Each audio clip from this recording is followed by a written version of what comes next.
കഴിക്കാൻ എടുത്ത് വെച്ചേ. അവൾ അവിടെ ഇല്ലേ? അമ്മ എടുത്തേക്ക്. രണ്ടാളും വീണ്ടും പിണങ്ങിയോ? മോളെ അവന് ഭക്ഷണം എടുത്തു കൊടുത്തേ. അമ്മ പോയി എടുത്തു കൊടുക്കുക. അമ്മയുടെ അടുത്തല്ലേ പറഞ്ഞേ? നീയല്ലേ എന്നും കൊടുക്കാറ്. എന്താ രണ്ടുപേരും പിണങ്ങിയോ? ആ പിണങ്ങി. ചുമ്മാ എപ്പം നോക്കിയാലും ദേഷ്യപ്പെടും. എനിക്കൊന്നും പറ്റില്ല. മോളെ നിങ്ങൾ തമ്മിൽ എന്തെങ്കിലും പ്രശ്നം ഉണ്ടെങ്കിൽ അത് പറഞ്ഞു തീർക്ക്. നിങ്ങളത് വലിച്ചു കിട്ടി വലിയ വഴക്കിലേക്ക് എത്തിക്കരുത്. നിങ്ങളാണ് നമ്മുടെ കുടുംബത്തിന്റെ ഐശ്വര്യം. മോള് പോയി ഭക്ഷണം എടുത്തു കൊടുക്കുക. ചെല്ല് ചെല്ല്, മോള് പോയി ഭക്ഷണം എടുത്തു കൊടുക്കുക.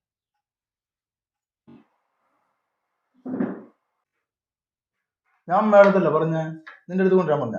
എന്താ ഞാൻ കൊണ്ടുവന്നാ കഴിക്കില്ലേ? അവിടെ കഴിക്കും. ഞാൻ നോക്കട്ടെ എന്താ വരിക.